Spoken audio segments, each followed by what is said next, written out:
পরম করুণাময় আল্লাহর নামে শুরু করছি। বিসমিল্লাহির রহমানির রহিম। আসসালামু আলাইকুম।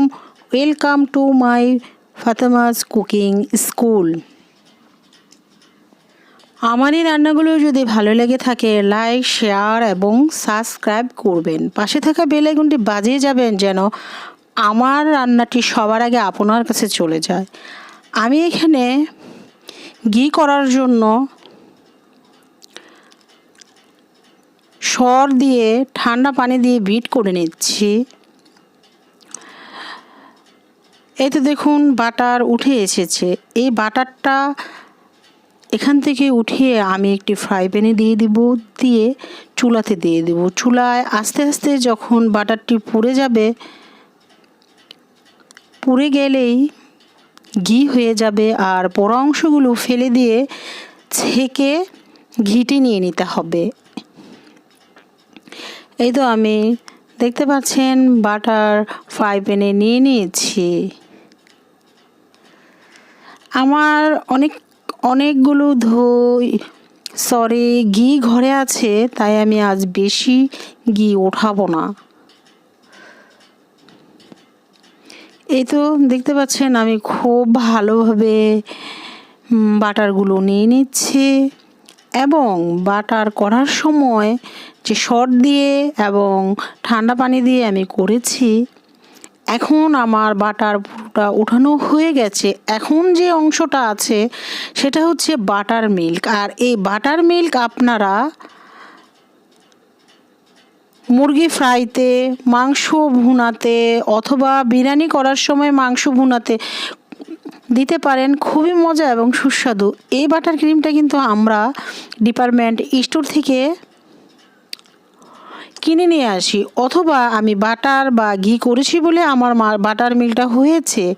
আপনারা যদি ঘি বা বাটার না করেন তাহলে দুধের মধ্যে 1 কাপ দুধের মধ্যে 2-3 ফোঁটা লেবুর রস দিয়ে দিবেন। 3 হতে 5 মিনিটের মধ্যে বাটার মিল্ক হয়ে যাবে। কিন্তু দই নয়, দই হতে আরও অনেক সময় লাগে। আমি 2টি পদ্ধতি দেখিয়ে দিলাম।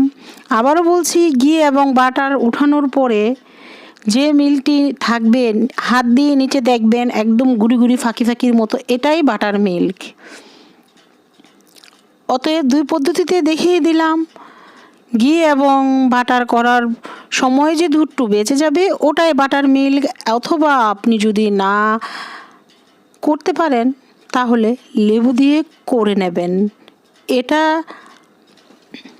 মুরগি ফ্রাইয়ের মধ্যে দিলে খুবই সুস্বাদু হয়, খেতে ভালো লাগে। এই তো আমি ঘি তৈরি করে নিচ্ছি। দেখুন এটা যখন পুড়ে লাল হয়ে আসবে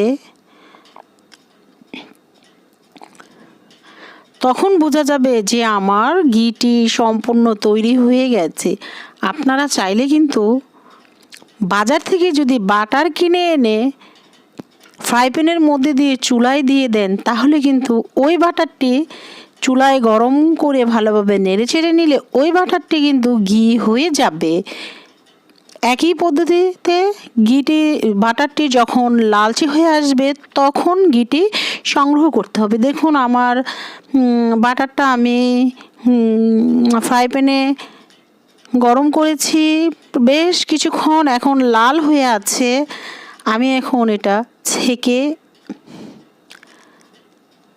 নিয়ে নেব।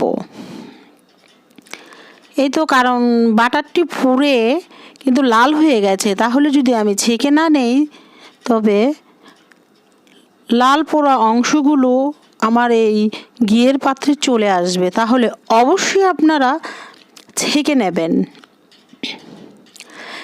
এই তো দেখুন আমি উঠিয়ে দেখিয়ে দিচ্ছি, পুড়ে গেছে। আমার তো সহজ পদ্ধতিতে আমি এইভাবে করি তাই আপনাদের সাথে শেয়ার করলাম। এই দেখুন বাটার মিল্কি নিচে গুঁড়ো গুঁড়ো রয়ে গেছে। তবে ঘিয়ের লেবু দিয়ে করাচ্ছে এই বাটার মিল্কটা খুবই ভালো। আমি এটা রেখে দিলাম ডিপের মধ্যে। আমি যখন মুরগি ফ্রাই বা বিরিয়ানি বা মাংস রান্না করব তখন দিয়ে নেব।